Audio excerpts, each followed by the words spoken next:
Vamos, Vamos Giovanni Hernández. a rcr750.com, rcr750.com. Allí nos ves completamente en vivo y directo, como también nos puedes ver en diferido en nuestro canal de YouTube. En YouTube nos consigues en RCR750 o Radio Caracas Radio, así nos buscas en YouTube y podrás disfrutar de todos los maravillosos programas que con tanto cariño la señora Yay Pacheco hace para ustedes acá en compañía Tú sí eres jalamecate, ¿vale?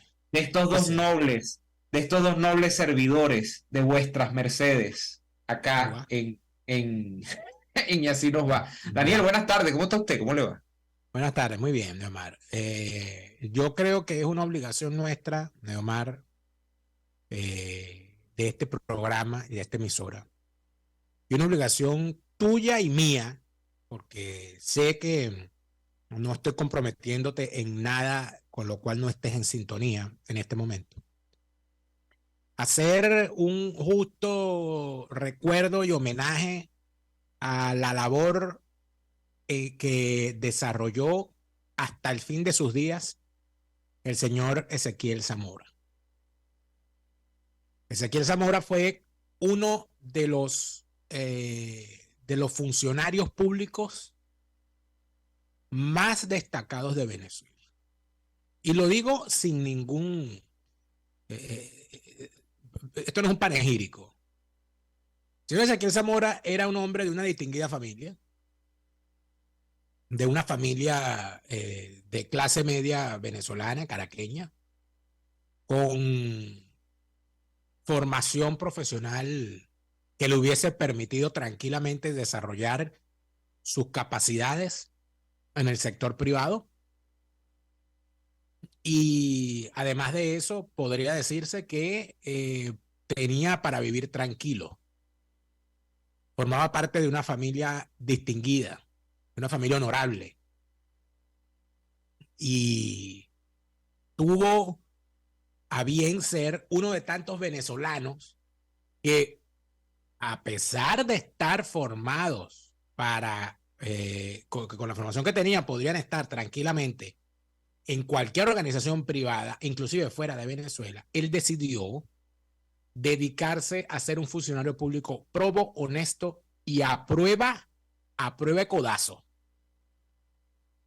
Ezequiel Zamora fue miembro, funcionario jubilado del Consejo Supremo Electoral cuando a la cabeza del mismo estuvieron personalidades de la talla y de la catadura moral del doctor Delgado Chapellín y del doctor Isidro Morales Paul.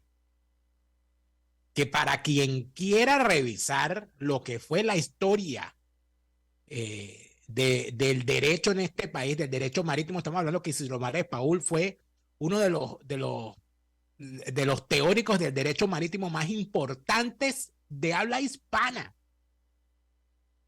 Y ese señor fue presidente del Consejo Supremo Electoral, como lo fue Delgado Chapellín, quien luego fuese ministro de las Relaciones Interiores del gobierno provisional de Ramón J. Velázquez. Estamos hablando de unos hombres de Estado, estamos hablando de gente que no eran candidatos, de gente que entendían la función pública casi como un apostolado, que prestaban sus conocimientos para convertir la función pública en una cosa decente.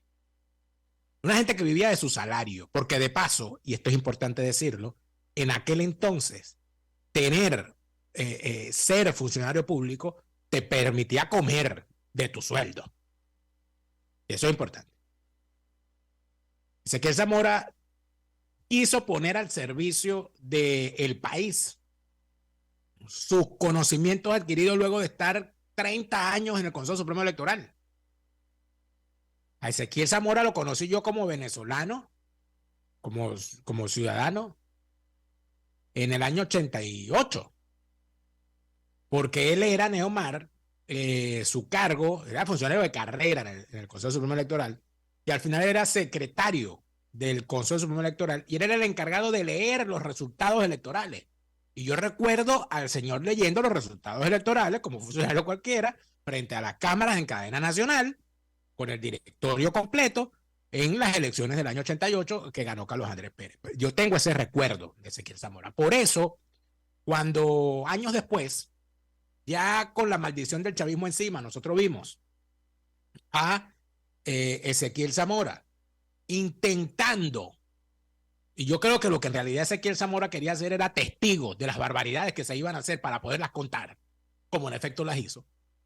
Formó parte del CNE que se construyó en el 2004, en 2003-2004, a la medida de las necesidades del chavismo para la organización del referendo revocatorio que en efecto se robaron, con el apoyo además de unas famosas maquinitas. Ezequiel Zamora vio todo, documentó todo, y estando al tanto de que lo que estaba ocurriendo no se podía detener porque la complicidad era demasiado grande, él decidió estar allí para documentar todo lo que ocurría, y en efecto así lo hizo. Ezequiel Zamora siempre estuvo dispuesto además a conversar en este programa. Creo que fuimos los últimos capaces de darle un micrófono a Ezequiel Zamora para que dijera lo que quisiera. La última vez que lo entrevistamos, nunca olvidaré, fue aquella noche de las elecciones del 2015, donde la oposición falsaria y prostibularia, bueno, dio un toque de bola, llegó a primera y avanzaron los corredores. Y nosotros entrevistamos a Ezequiel Zamora. Ezequiel Zamora estaba encendido esa tarde, estaba vibrando, estaba bueno, estaba insultando a todos esos. Había que sacarlo en hombros de la plaza. Oh, no, lo de Ezequiel Zamora esa tarde fue empezando nosotros el operativo, y Ezequiel Zamora dijo, aquí no trajeron observadores internacionales, aquí trajeron un atajo de chulos, empezando por Piedad Córdoba, que tiene la frente tan grande que si se cae parte el piso. Eso fue Ezequiel Zamora ese día. O sea, estamos hablando de un hombre que no tenía viviendo en Venezuela, no tenía pelos en la lengua y era capaz de decir esas cosas. Ezequiel Zamora lamentablemente ha fallecido.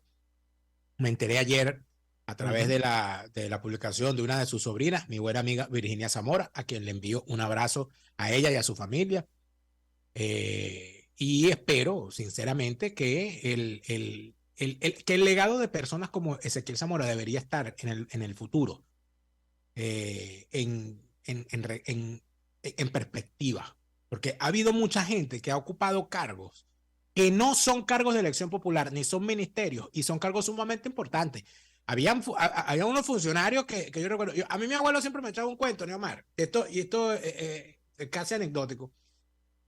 Yo he tratado de conseguir el nombre de la persona. ¿Sabes que la gente de coro, los falconianos, son una especie de tribu, ¿no? De cofradía, de sindicato. Entonces está en todas partes.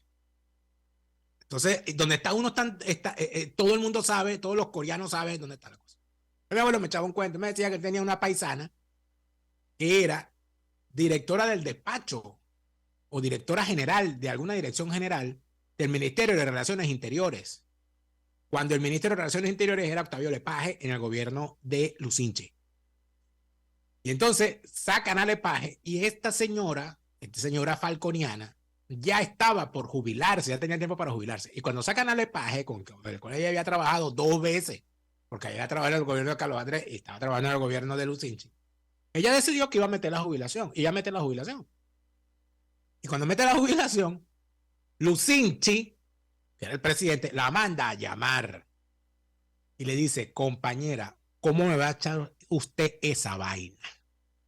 Dice, ¿cómo, presidente? Dice, ¿cómo va a pedir usted la jubilación? ¿Cómo me echa usted a mí esa vaina? Dice, presidente, pero es que ya yo cumplí mi tiempo. Yo estoy pasado, yo estoy cansado y me quiero retirar. Bueno, el doctor Lepage se va y bueno, ahí seguramente vendrá el nuevo ministro. No, compañero, usted no me está entendiendo. Mire, es que el compañero Lepage se va a asumir la candidatura. Va a ser precandidato.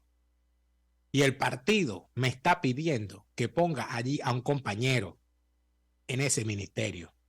Y ese compañero que vamos a poner allí no sabe nada del cargo. Y yo acepté nombrarlo confiando en que usted está allí. Que si usted está allí, el ministerio. Y yo le he dado la orden a ese compañero de que llegue allí y que usted sea la que mande. Así que dame el favor, retire ese papel, no se jubile todavía, porque si no, aquí no vamos. Yo no sé si la señora se quedó o no, pero el ministro era Siliberto. Y ya tú sabes todo lo que pasó. Yo creo que no le hizo mucho caso a la señora, ¿no? Seguramente. Mira. Eso me lo contaba mi abuelo como un ejemplo de lo que era el funcionariado en aquel entonces y lo que era la forma. Lo que decía una vieja directora de transporte aéreo en el Ministerio de Transporte y Comunicaciones, que ella decía que las secretarias eran los hombros y los pilares de la dirección. porque la secretaria era la que sabía dónde estaba el trabajo, los jefes pasaban y la secretaria estaban allí, y era verdad. Yo lo viví y lo vi. Entonces, oye, yo creo que nosotros debemos rendirle el debido respeto a esos funcionarios que levantaron esas instituciones y que uno los veía allí y venía el gobierno, el ADECO y los bichos estaban ahí, venía el gobierno copiando, los tipos estaban ahí, porque eran los funcionarios, porque era la gente que sabía del tema. Ahorita no, vale, ahorita no. Ahorita tenemos un atajo de delincuentes que cuando tú lo nombras, tú le ves la cara del crimen y le ves las manos listas para robar. O sea, tú ves ahorita a los que nombra Maduro y todos los tipos tienen los dedos así porque están listos para disparar. Asaltantes, ¿vale? Delincuentes, choros, delincuentes, narcotraficantes, asesinos, choros, todo. ¿Vale? Mira, yo quiero rescatar la memoria de ese personaje que fue Ezequiel Zamora, absolutamente espontáneo, absolutamente amable para con nosotros, absolutamente transparente para con el país. Un tipo que sin conocerlo personalmente, nosotros lo entrevistamos varias veces y uno se sentía con ganas de siempre hablar más con él. O sea, de verdad que era un gran conversador, Ezequiel Zamora. Un sentido del humor extraordinario, por encima del promedio del sentido del humor. Uno a veces quería llamar a Ezequiel Zamora, incluso para no hablar de elecciones, tener un pretexto para llamar. Yo a veces te lo decía, cuño, si pudiésemos llamar a Zamora, porque era muy bueno, era de verdad y además era un tipo que dentro de ese sentido del humor y dentro de esa espontaneidad era extraordinario dando explicaciones sobre temas que a veces son tan técnicos y tan complejos como las elecciones en este país, y lo hacía con aquel gusto, ¿no? Dos cosas que quiero resaltar de Ezequiel Zamora. Número uno, Ezequiel Zamora es una de las voces autorizadas en Venezuela para hablar del fraude electoral. Y digo que quizá una de las más autorizadas porque vio el monstruo por dentro. Y no lo vio en tiempos chavistas, precisamente porque lo vio en tiempos chavistas y lo conocía de antemano, porque es un funcionario de carrera del CNE, sabía lo que allí se estaba haciendo y lo advirtió desde el año 2004, cuando renunció a ese CNE porque no se quiso prestar a vagabundería, porque no quiso hacer lo que otros supuestos rectores de la oposición han hecho durante tantos años, que es no, hay que ocupar los espacios porque no los podemos dejar vacíos. A veces ocupar los espacios, y eso es lo que yo entiendo de la conducta que asumió Ezequiel Zamora al cabo de los años, es convalidar situaciones indeseables, es convalidar el fraude en el caso de lo electoral. Y eso, para eso no se prestó Ezequiel Zamora. Sino que hagamos una revisión de los que han sido rectores del CNE supuestamente de oposición con el chavismo. Ezequiel Zamora es el único que se fue a su cuartel de Ibero y dijo: yo para ese templete no regreso más, eso es una asquerosidad. Así es, y lo denunció prácticamente hasta el día que tuvo voz lo hizo, porque lo hizo hasta ayer. El día de su muerte fue así, bueno, indoblegable en esa posición, entendiendo que era lo que había pasado allí y que era lo que pasaba permanentemente. En cambio, uno ve que los que estuvieron en ese CNE, usted ve cómo Sobella Mejía dejó de ser rectora del CNE, jamás, ya no denuncia el fraude ni nada parecido, y es candidata permanente a cargos de interrogación democrática. Usted ve cómo el señor Andrés Caleca anda recorriendo el país y no le habla a la gente de que en Venezuela, con un régimen criminal encabezando el Estado y organizando elecciones, es imposible que se salga por vía electoral de este régimen. Usted ve, no, más bien él dice que hay que votar y votar siempre. Él lo dice. No, unos tipos que andan con la morfina. Luis Emilio Rondón, a quien todavía no le conocemos la voz. Se busca la voz de Luis Emilio Rondón, a ver cómo suena, a ver si es como la de Luis Vicente o es más bien como la de su padre, ¿no? Bueno, lo que sí le conocemos a los Luis Emilio Rondón, a los dos, los casoplones que consiguieron en Lagunita. Oye, mira, que mudarse para la Lagunita. Bueno, siempre ha sido complejo, me imagino que en esta época. Pero fíjate tú, qué opositores tan extraños, ¿verdad? Que durante el chavismo pasaron de vivir en la Avenida Morán para vivir en la Lagunita. ¿Vienen de la Avenida Morán? No sabía que eran de la Avenida Morán. No, por decir algo. Yo pensé. Vamos a verle la cara a Luis Emilio Rondón. Y lo segundo, antes de ir al corte. Espérate un momento.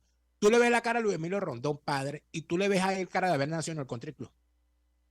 Bueno, tú sabes cómo decía Maduro, ¿no? Pinta y discúlpame, la gente, los ricos de Venezuela estaban contados y estaban en una lista. Siempre han estado contados, realmente. Y los gente del Country Club de la Lagunita, todos sabemos quiénes eran. Y el señor Luis Emilio Rondón, cuando era secretario de Organización Democrática, no vivía en la Lagunita. Así que... Bueno, pero es lo que llaman en Estados Unidos un self-made man, o sea, un hombre que se hizo así mismo. Yo no estoy diciendo que sea malo, porque yo no tengo esa cuestión de que ser rico es malo. Y si vive en la Lagunita, que Dios le bendiga su casa, su casoplón, y que el cielo se la bendiga y que el cielo lo colme de habichuelas. Yo lo que estoy diciendo es que a mí me llama mucho la atención que estos opositores hayan hecho tal nivel de negocio de ser opositores que hayan pasado en 25 años, mientras el país quebró con PDVSA incluida, ellos tienen casa en la Lagunita. Mira, lo segundo, y ya tenemos que ir al corte comercial, de Ezequiel Zamora, es justamente la oportunidad que tuvo Ezequiel Zamora de demostrar desde el CNE que no bastaba con tener 2 rectores supuestamente de oposición, tú acabas de nombrar la que lo acompañó a él en esa época, que fue Sobella Mejía, para que las elecciones fuesen confiables en Venezuela. Él demostró, y así lo denunció también hasta su muerte, que esto era más que la composición del CNE y que la fórmula del famoso del 2-2 y el imparcial, que fue inaugurada en época de Ezequiel Zamora en el CNE con un delincuente llamado Francisco Carrasquero como presidente del CNE, alias Transparencia. ¿Y el vicepresidente quién era? Jorgito Rodríguez. Bueno, con esos delincuentes, eso se demostró, porque esa es la fórmula que se está vendiendo hoy, Daniel, que se dice, no, bueno, como la oposición vamos a tener 2 rectores en el CNE y uno independiente. Se está jugando otra vez a ese cuento para el año que viene, para el tema del templete de la elección presidencial montada por Maduro. Entonces, esa historia que fue hace 20 años, eso fue en el año 2004, en el revocatorio, con Ezequiel Zamora defendiendo las posiciones de la Venezuela democrática del CNE, nos permite percatarnos de que eso es un cuento chino. O sea, hay que estudiar la historia para salir a hablar y para estar hablando de que no, de que el CNE basta con que pongan un miembro independiente. Ese cuento tiene 20 años. El último miembro independiente que vendieron en esa composición del CNE fue ese señor Francisco Carrasquero. O sea, no, es un hombre que lo trajimos de la Universidad del Zulia. ¿Qué es la vida de ese prócer? Magistrado del TCJ, no sé si ya se retiró, pero era magistrado del TCJ. ¿Todavía es magistrado del TCJ? No, yo creo que debe haberse retirado, pero debe estar mamando. Y sin amigos. Nos vamos al corte y venimos con más de Y Así Nos Va. Ya venimos. Usted escucha Y Así Nos Va con Daniel Lara y Neomar Hernández. Solo por RCR 750 AM. De seguirnos en nuestras redes sociales. En Twitter, @RCR750. La radio que se ve. El doctor José Eduardo Troconis y sus especialistas invitados le ayudarán a obtener cada semana el secreto para mejorar su calidad de vida en RCR Salud. Usted podrá comprobar la veracidad de las tradicionales técnicas y últimas tendencias que se divulgan acerca de la salud y la medicina en nuestra sociedad. Hay mucho más dedicación y hay mucha más experiencia. Tenemos las herramientas. RCR Salud, todos los domingos, a partir de las 10 de la mañana, por RCR 750 AM. De costa a costa, cada semana, usted podrá ser parte del sentimiento varguense que inundará la señal de RCR, el Pitazo en Vargas. Acompaña a Luis López en el recorrido por la ruta de la actualidad informativa en el litoral. Comentarios, denuncias, reportes de tránsito y cómo están las playas. Información de primera mano de todo lo que ocurre en el estado Vargas. El Pitazo en Vargas, todos los domingos, a partir de las 8 de la mañana, por RCR 750 AM. RCR 750 AM, porque lo bueno une. Les estamos presentando Y Así Nos Va, cuando se tiene algo que contar, con Lara y Hernández, solo por RCR 750 AM.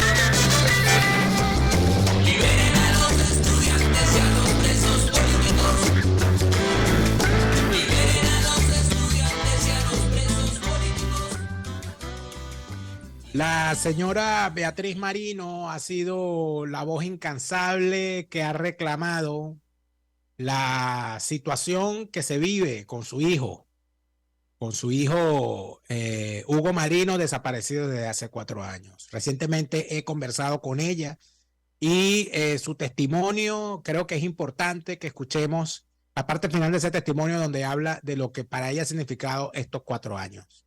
La voz de Beatriz Marino, importante para nosotros conocerla y tenerla presente, porque sigue reclamando que su hijo, Hugo Marino, fue secuestrado al llegar a Venezuela en el aeropuerto de Maiquetía por funcionarios del DGCIM y hasta el día de hoy no tenemos noticia de su ubicación. El testimonio de Beatriz Marino, madre de Hugo Marino, a continuación. Ya cuando han pasado, bueno, se van a cumplir 4 años. 4 años de la desaparición de su hijo. Son 1.392 días. Y no ha habido ni una sola respuesta oficial por parte de las instituciones en Venezuela. De parte de ninguna persona. De parte de ninguna persona. Yo no he tenido, mire que me he abocado a todos los que he podido. A mí ninguno de ellos me ha contestado. Por eso yo ahora pongo la desaparición de Hugo para el régimen no existe, pero para mí sí. Y siempre les digo, si ellos piensan que ellos están jugando conmigo a que yo me canse, a que yo me rinda, les puedo participar que no lo voy a hacer. Porque ellos se llevaron a mi hijo y ellos me tienen que responder por la vida de Hugo. Señora Beatriz Marino, gracias por haber conversado con nosotros y lo que podamos hacer para que este caso se mantenga hasta que se resuelva, bueno, cuente con nosotros. Porque yo lo que pido, gracias, muchísimas gracias, no sabe cuánto le agradezco, porque son muy pocas las personas que se interesan en hacer conocer la desaparición de Hugo. Y de verdad yo les doy mil gracias y les pido por favor que en lo que ustedes me puedan ayudar, me tiendan siempre la mano, porque es bien difícil en Venezuela, es bien difícil. Hay tantos desaparecidos y la única que parece que clama por conseguir a su hijo, saber qué pasó, soy yo. No entiendo, de verdad que no entiendo. Señora Beatriz, yo le agradezco mucho y bueno, nos mantendremos siempre pendientes de este caso, ¿yo? Muchísimas gracias, muchísimas gracias, de verdad, sí. Bien, era la señora Beatriz Marino exponiendo el caso de la desaparición de su hijo. Hugo Marino tiene 4 años desaparecido. Y la señora Beatriz Marino tiene 4 años clamando una respuesta. Inclusive nos confesó en esta entrevista que ella en un programa en el que estaba siendo entrevistado Tarek William Saab por Vladimir Villegas, le preguntaron por el caso de Hugo Marino y el señor dijo que bueno, que eso era una presunta desaparición, que él no podía decir que esto y otro, barajeó todo aquello, y cuando la señora Beatriz Marino le empezó a hacer preguntas a través de Twitter a Tarek William, el fiscal general del régimen, la bloqueó en Twitter. Es decir, que la única vía que la señora tenía para comunicarse con el fiscal general de la República, que eran las redes sociales, el fiscal general de la República Chavista la bloqueó. Yo no me quiero ni imaginar la pataleta que tendría, dije pataleta, no pantaleta, la pataleta que tendría Tarek William si en el pasado, cuando él era un vociferante por los derechos humanos, que hacía politiquería con el tema de los derechos humanos, hubiese ocurrido un caso como este, donde más de un falso positivo montaron para salir en el periódico, donde a más de un malandro hicieron pasar por humilde palomita y por humilde pajarito para pelear contra la Cuarta República.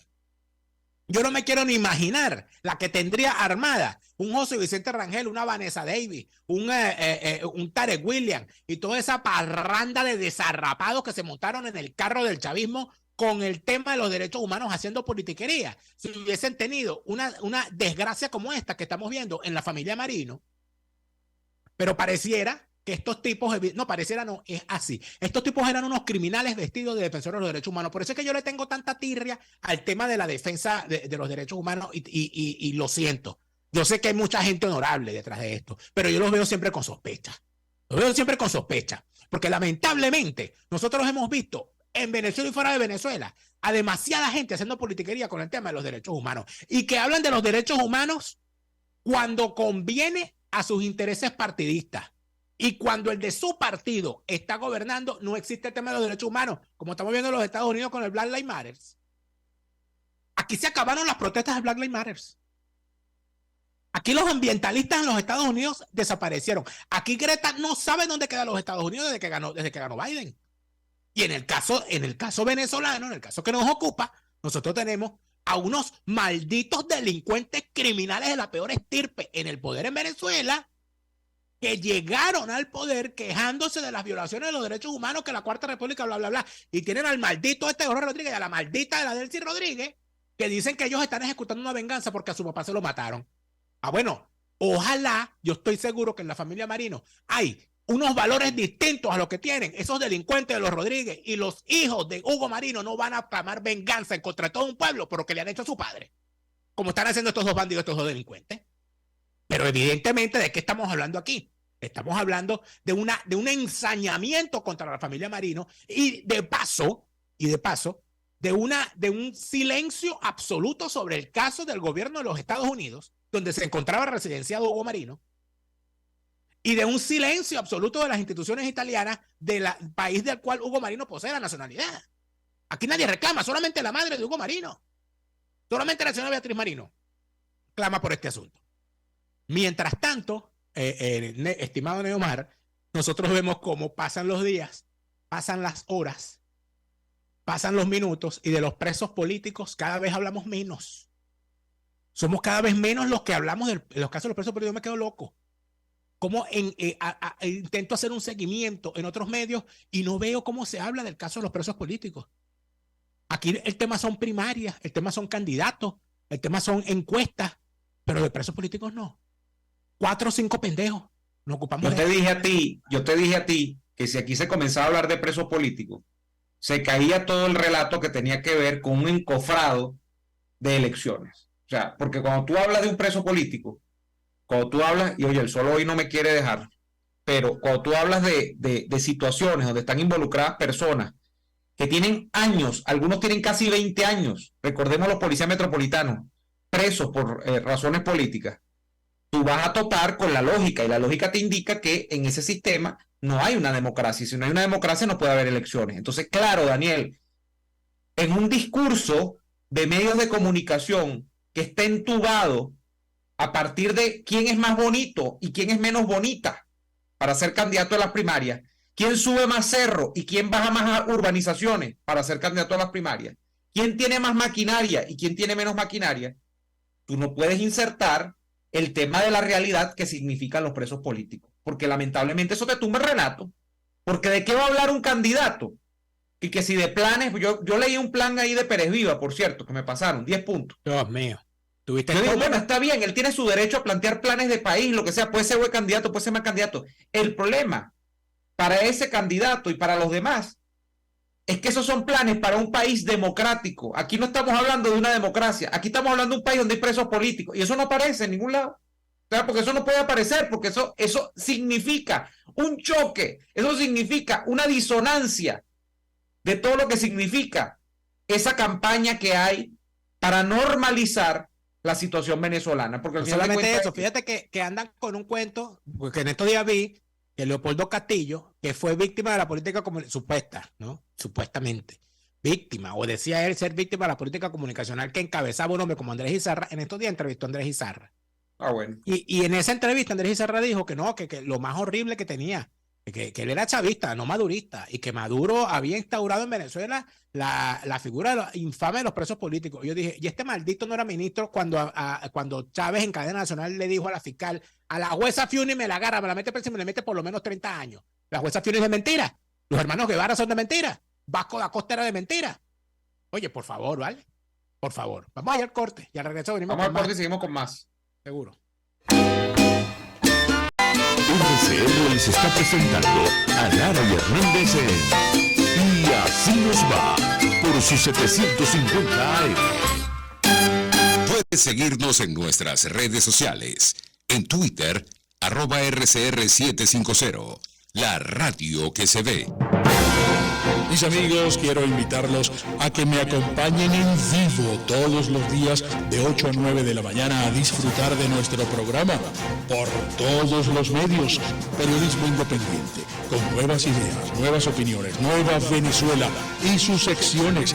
Dice mi vecina, está circulando y otro nivel. Corran la voz, no me fallen, por todos los medios por aquí, por RCR 750, la radio que se ve. Que se ve. Es una interpretación de tendencias para tu signo zodiacal. Un espacio guiado por los movimientos planetarios y sus consecuencias. Acompaña a nuestros astrólogos a descubrir lo que le deparan los astros signo por signo. Guía astrológica, todos los sábados, a partir de las 3 de la tarde, por RCR 750 AM. RCR 750 AM, porque lo bueno une.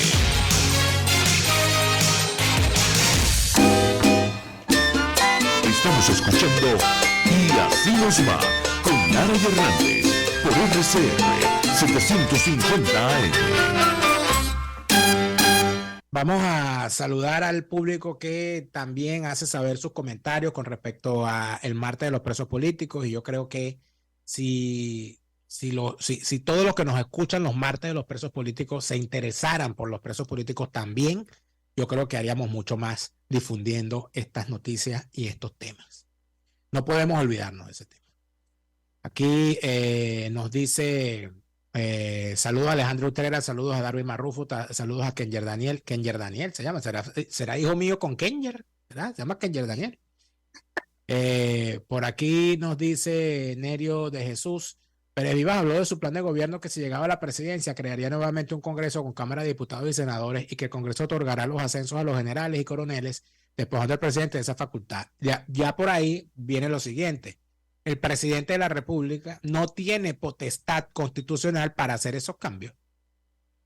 Eso tendría que hacerlo a través de una enmienda constitucional y ni siquiera, porque cuando se cambia de fondo una constitución no se puede hacer ni enmienda ni reforma, hay que hacer una nueva constitución.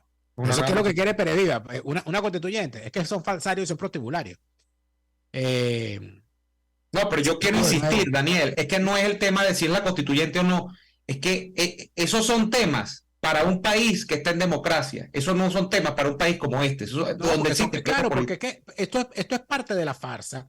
O sea, nosotros tenemos el tema de los presos políticos, que es un tema real, porque estamos hablando de gente que está presa, de gente que está desaparecida, de gente que ha sido torturada. Eso es un tema real. Y entonces, ¿para qué sirven 17 candidatos hablando estupideces?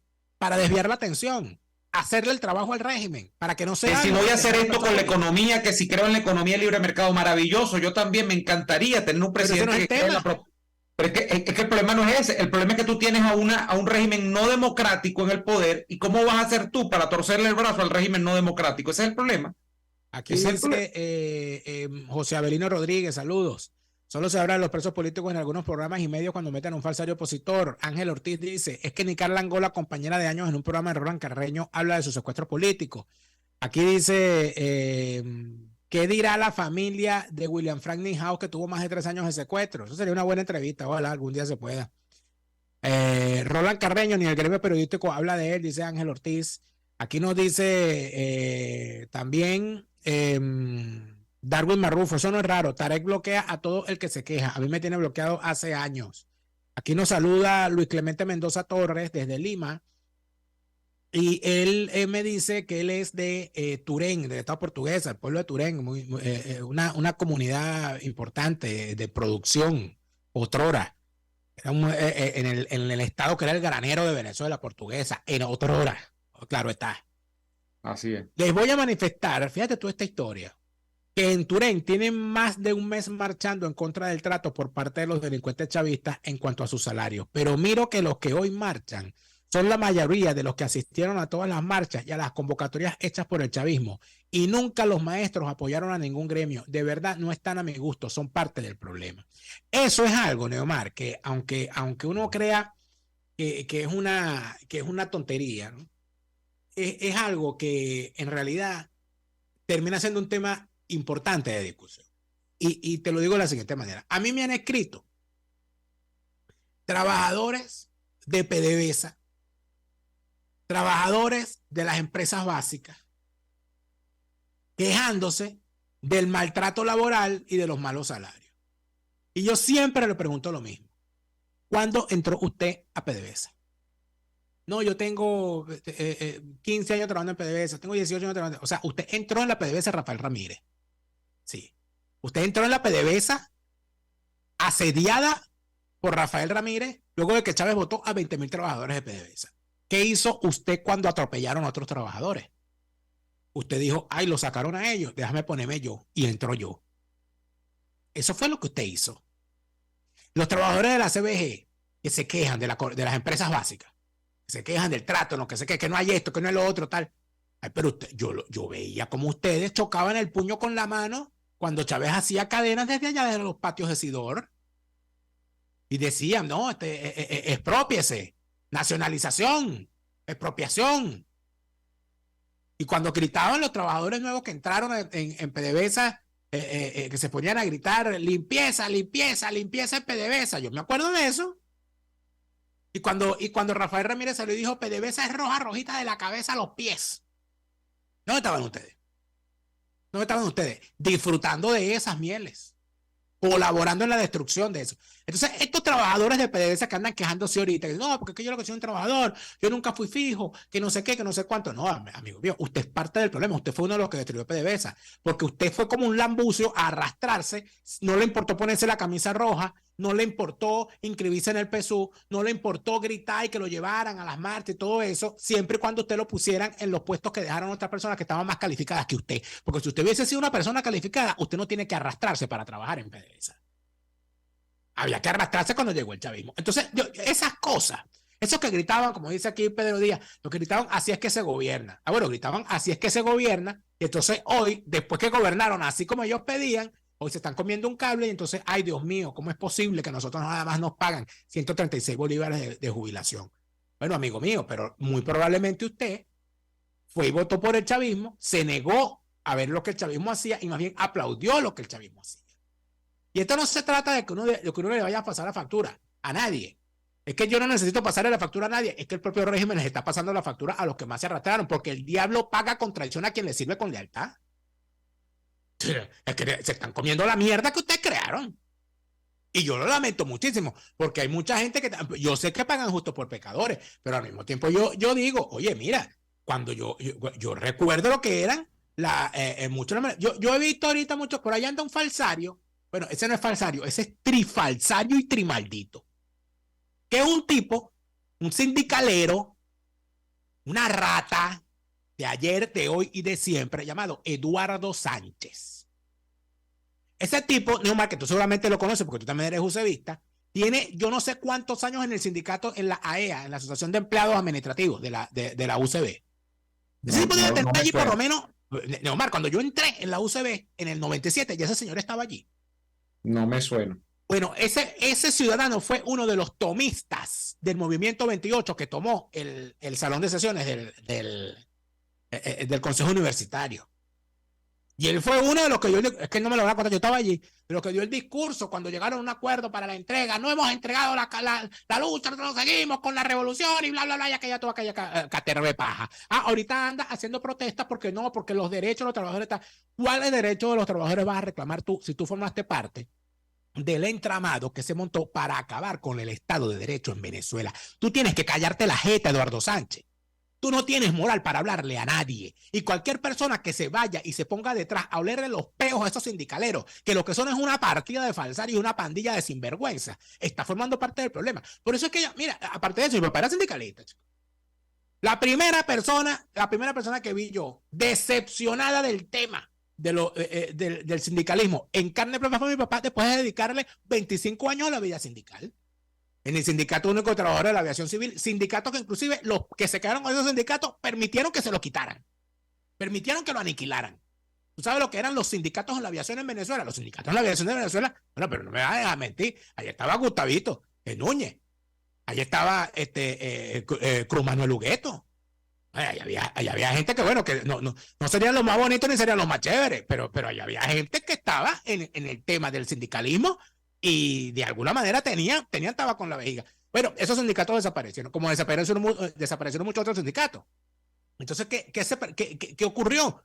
Que cuando los sindicalistas se convirtieron en parte del problema, los trabajadores y los sindicalistas honestos dijeron, yo con esta gente no voy.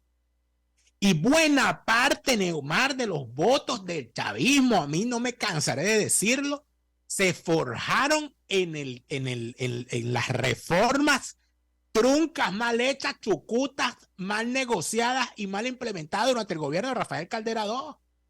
La reforma del sistema de pensiones, el mal manejo de la quiebra de Viasa, el mal manejo de la privatización de Viasa, el mal manejo de la quiebra de Aeropostal, el mal manejo de la liquidación del Instituto Nacional de Puertos, el mal manejo de la liquidación de la Compañía Anónima Venezolana de Navegación, el mal manejo de la liquidación de los organismos públicos, el mal manejo de la quiebra de las instituciones bancarias.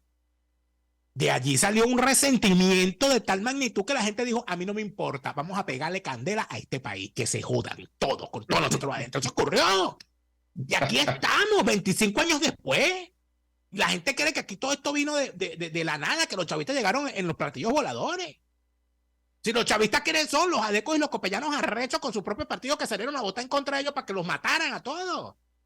Yo recuerdo cuando salió la famosa propaganda esa diciendo que no, que a los adecos le van a freír la cabeza en manteca. Que nunca se supo si era verdad o era mentira, Daniel. No, era verdad, Chávez lo dijo. Lo que pasa es que nadie lo grabó. Nadie lo grabó, pero sí lo dijo. Recrearon la voz. Recrearon con un tipo y todo aquello. Pero cuando dijeron eso, cuando sacaron eso como comercial, eso causó el efecto contrario. Y eso tuvieron que quitar esa publicidad que hizo AD. La tuvieron que quitar porque eso causó el efecto contrario. Y hay gente que empezaba a decir, sí, hay que freír la cabeza a esos desgraciados. Eso pasó. Lo que pasa es que aquí hay gente que tiene mala memoria. Aquí hay gente que, aquí nada más, aquí ya nadie fue chavista. Aquí nadie fue calderista.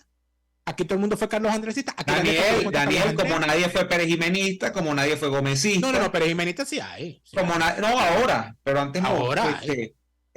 Ahora. Pero nadie fue gomecista, nadie fue guzmancista, nadie fue paecista, nadie fue monaguista. O sea, Venezuela es una sucesión. Los paecistas ya yo creo que están muertos nomás. De acomodos. No, bueno, pero te estoy poniendo en contexto. ¿Sabes lo que sí no hay? ¿Sabes lo que sí no hay? Un contexto donde Guzmán, por ejemplo, tomaba el poder, coño, yo no tengo nada que ver con Paez. Yo no tengo nada que ver con Paez. El famoso cuento de Uslar Pietri, el chiste que echaba Uslar Pietri, de cuando él llega, Uslar Pietri era el ministro de Relaciones Interiores de Medina, y que cuando él regresa, cuando cae el gobierno de Gallego, a él lo invitan a regresar a Venezuela, y él va lo invitan a Miraflores, y cuando va llegando lo encuentra un portero que había en Miraflores de los tiempos de Medina. Entonces el portero lo ve y lo saluda y le dice, doctor Uslar, qué bueno que usted está aquí, qué bueno que usted ha regresado, qué alegría me da. Y Uslar lo ve y le dice, ¿y tú no eras adeco? Y le dijo, no, eso creían ellos. Ese es Juan Bimba. Ese es Venezuela. Esa es Venezuela. Vamos al corte. Tenemos que ir al corte. Vamos al corte, enviado, ya venimos con más, y así nos va. Escuchamos Y así nos va con Lara y Hernández, porque la realidad no se tapa con un dedo, solo por RCN 750 AM. Seguirnos en nuestras redes sociales, en Twitter, @RCR750, la radio que se ve. Una palabra bien dicha y en el momento oportuno puede hacer la diferencia. Palabras sueltas pueden no significar nada, pero juntas pueden mover el mundo. Palabras más o menos me estás dejando. Descúbralas junto a una periodista intrépida, incisiva y audaz, María Alejandra Trujillo en Palabras más, palabras menos. Palabras más, palabras menos. De lunes a viernes, a partir de las 7 de la mañana, por RCR 750 AM.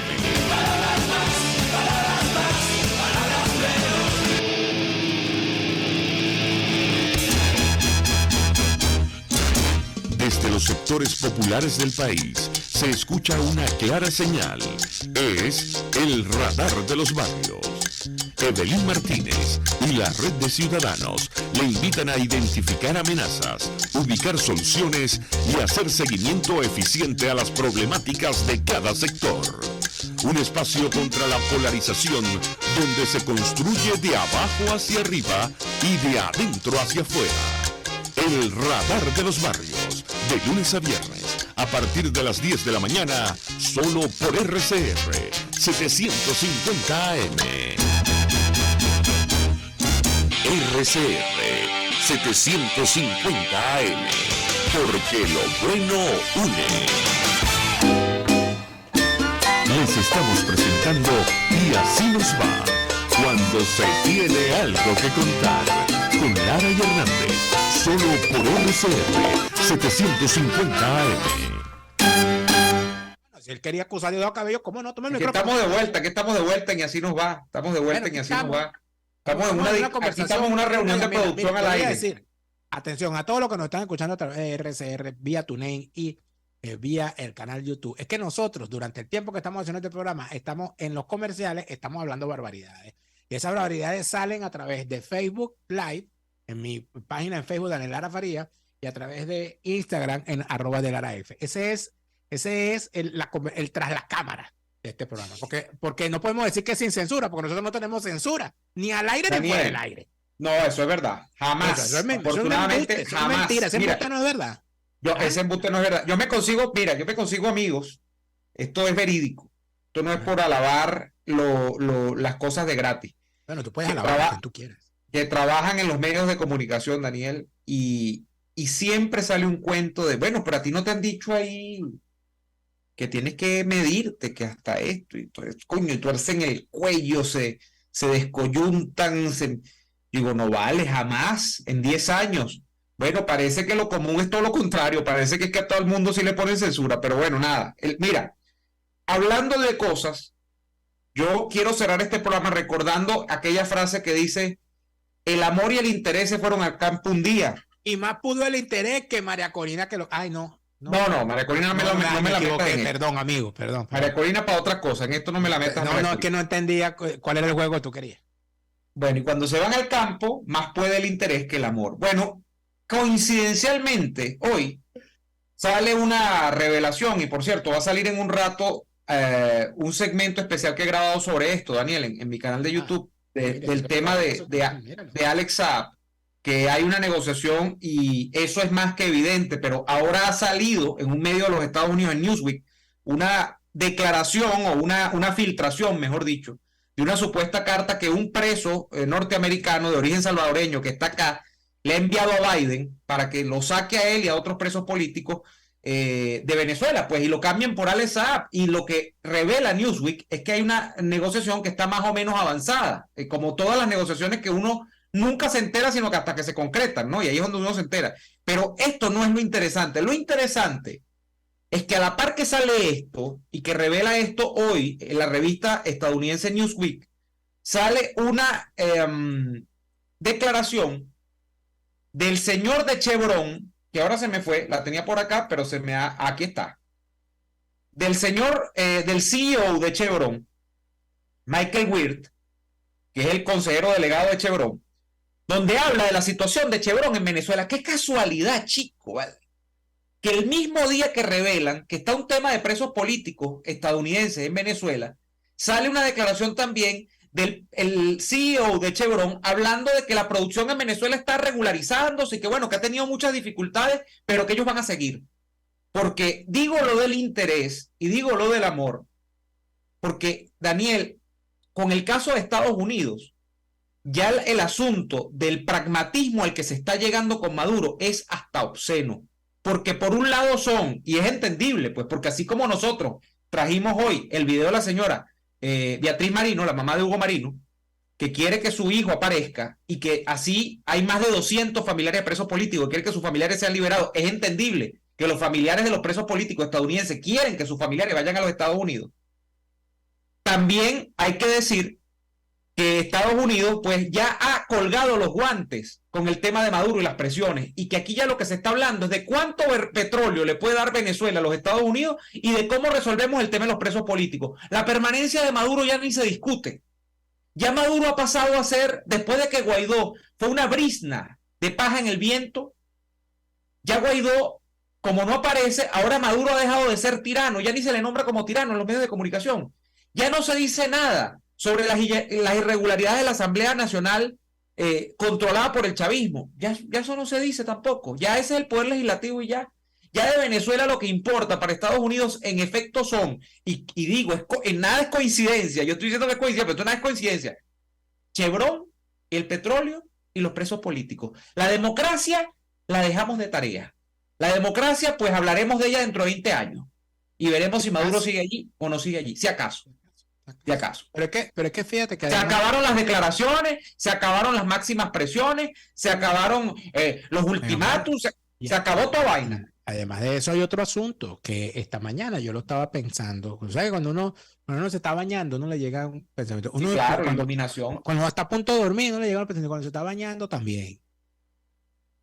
Hay múltiples gobiernos chimbos, en posiciones chimbas, que han sido acusados de haber llegado al poder gracias a la participación en el sistema electoral de esos países de máquinas de determinadas empresas. Y entonces, qué casualidad que los gobiernos que resultan electos con esas máquinas tienen una posición tan laxa con respecto a Venezuela. Entonces aquí uno lo que se pregunta es, uno lo que puede pensar es, el demonio es más grande de lo que nosotros pensamos. El demonio es más grande de lo que nosotros pensamos. Porque el negocio del fraude electoral, mire, donde hay fraude electoral, donde siquiera hay la sospecha del fraude electoral, no hay democracia. No hay democracia. En Venezuela, la democracia se esfumó antes, mucho antes que Chávez llegara al poder, cuando los propios partidos internamente empezaron a robarse entre ellos las elecciones internas. Cuando los propios partidos empezaron entre ellos a robarse las convenciones, a robarse los cargos, a hacerse trampa entre ellos, ahí se acabó. Si es que acaso hubo alguna vez democracia, porque yo también eso lo estoy poniendo en duda últimamente. Cuando los partidos empezaron con el fraude electoral interno, se acabó todo, porque se acostumbraron a eso y del fraude dentro de los partidos pasaron al fraude en las elecciones nacionales. Y lo que hubo después de eso fue la desgracia, el deslave institucional que nos trajo al maldito chavismo al poder. Y a pesar de que Chávez se murió y no vuelve, bueno, la que nos dejó, aquí la tenemos 25 años después. Así es. Nosotros tenemos que despedirnos por el día de hoy. Les agradecemos a todos por habernos acompañado hasta ahora y les pedimos que por favor lo hagan otra vez mañana, cuando estaremos emprendiendo, Dios mediante, una nueva jornada de lucha por la opinión libre y la información transparente a través de los micrófonos de RCR. Hasta entonces. Por hoy termina Y Así Nos Va. Síganos en Twitter en @YASÍNOSVA, @DeLaraF y @NeoAdolfo. RCR 750